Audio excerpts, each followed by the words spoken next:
Contrary to what many may believe, the Vita has a big and diverse library of games. Recently, Ryan on Twitter, who you should follow if you're a Vita fan, ran a community poll whittling down the most voted for games by Vita fans into a final list of the 20 best games chosen by the Vita community on Twitter. Whether you're a new Vita owner or someone that bought the system day one, there's sure to be something in this list for you. So let's jump into the 20 games. Number 20, Soul Sacrifice and Soul Sacrifice Delta. Taking on massive demons with friends is so satisfying in this atmospheric game. The game takes inspiration from the co-op and hunting styles of Monster Hunter, but incorporates a tragic and immersive story that keeps you hooked from start to finish.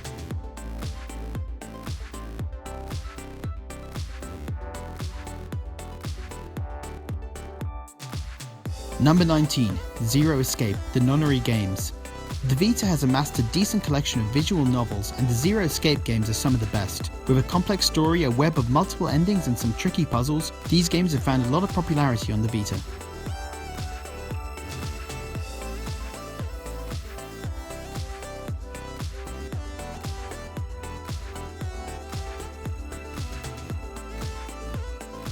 Number 18, Dragon Quest Builders. Minecraft didn't make it into the top 20, but Dragon Quest Builders gives players the building, discovery and exploration of Minecraft with a story and quest to help players learn and understand the mechanics. It's a game you can sink dozens of hours into and is one of the most fun games I've played on the Vita.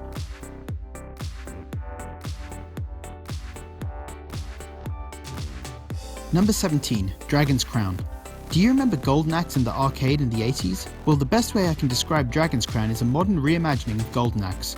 This side-scrolling brawler is a fun, action-packed game that can be played solo or with friends. Oh, and the graphics are amazing too.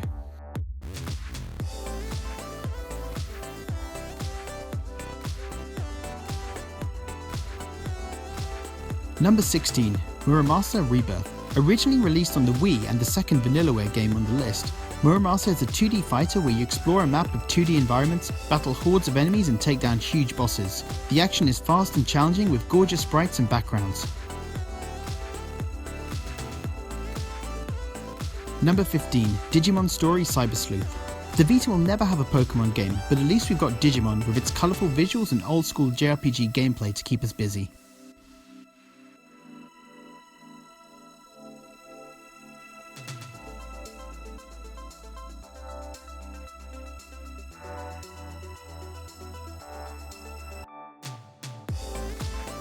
Number 14, Odinsphere Leaf Thrizer.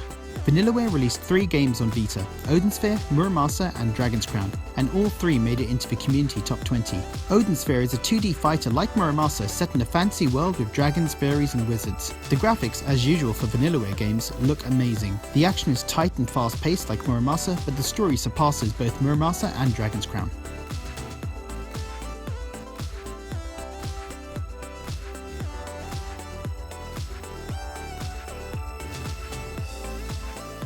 Number 13, Wipeout 2048. This was one of the first games I got for my Vita at launch, and to this day it's still one of the best looking games on the system. The races are incredibly fast and the game becomes very challenging in the later parts of the campaign. Add to that online races, a range of vehicles to unlock and well designed tracks, and it's easy to see why this made the top 20.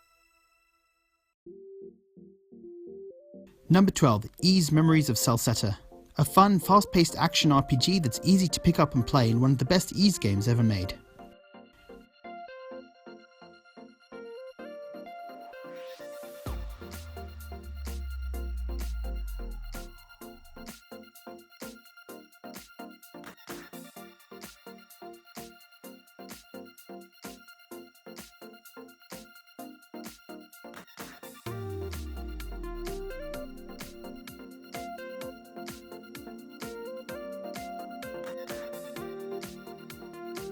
Number 11, Guacamelee. A 2D action platforming Metroidvania with a Mexican luchador as a protagonist. The game has a unique style, great level design and memorable bosses. Most importantly, it's fun to play.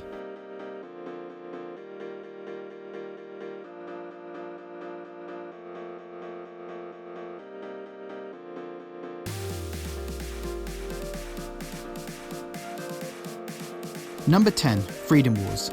Set in a dystopian future where people are locked up and sentenced to 1,000,000 years in prison unless they can eliminate giant mechanical beasts to reduce their sentence. A unique storyline, challenging and long, and one of the last true AAA games released on Vita. This is a must-play.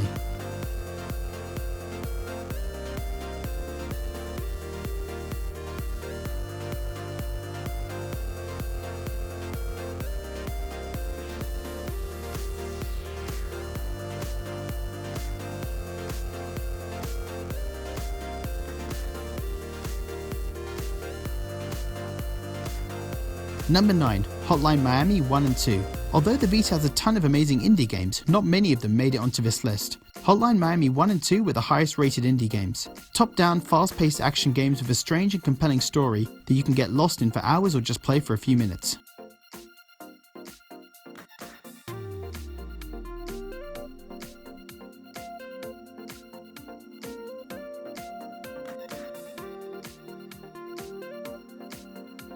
Number 8. Tearaway. From the makers of Little Big Planet, Tearaway is a unique experience where you lead a cute messenger through a variety of platforming and puzzle environments to deliver a message to the player. The game just oozes charm.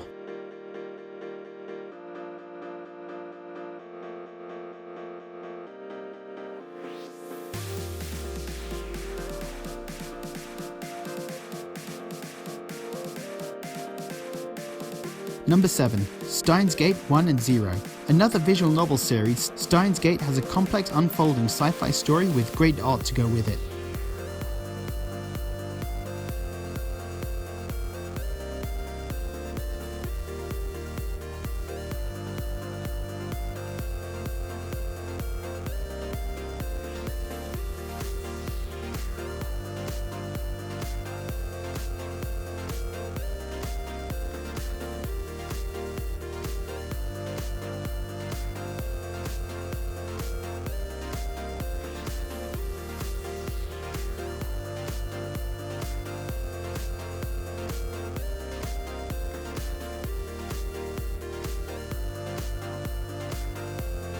Number 6. Uncharted Golden Abyss. One of the Vita's launch games, showing that the Vita can handle AAA games on the go. It was a complete Uncharted experience and still one of the best games on the Vita.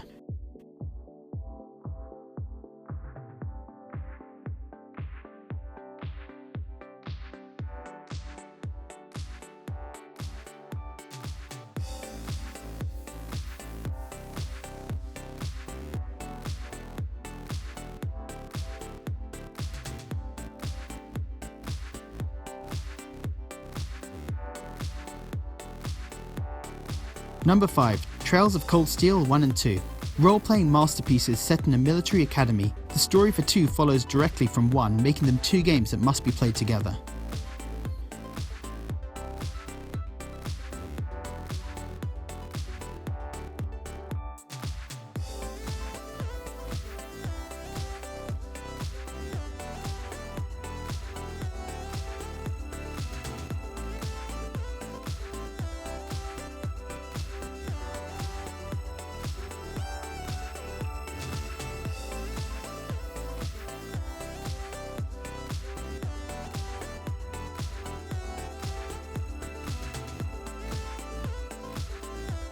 Number 4. Gravity Rush.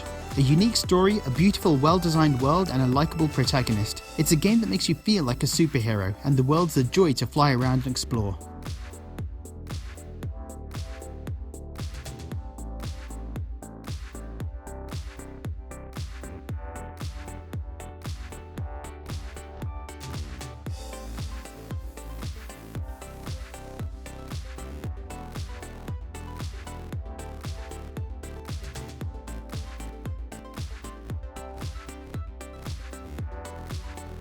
Number 3. Killzone Mercenary. In my opinion, this is easily the best portable first-person shooter ever made. It has a variety of weapons to unlock, amazing visuals, an interesting story, and excellent gameplay. The multiplayer was particularly fun. This was another AAA game that really showed off what the Vita was capable of.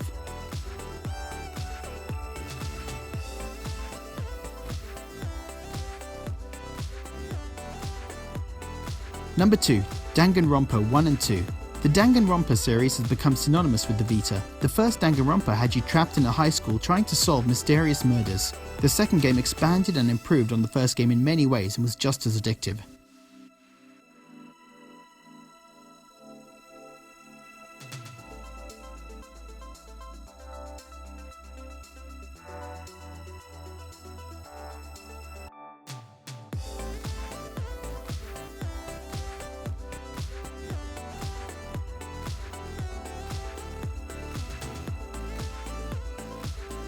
Number 1. Persona 4 Golden.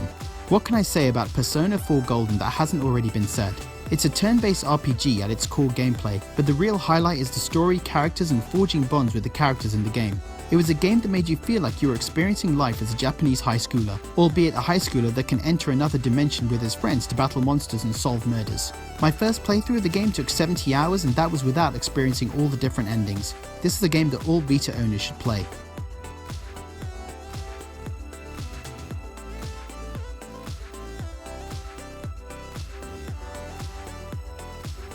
All 20 games would make an excellent addition to your Vita library, but what's your number 1 pick? Are there any games missing that you feel need a shout out?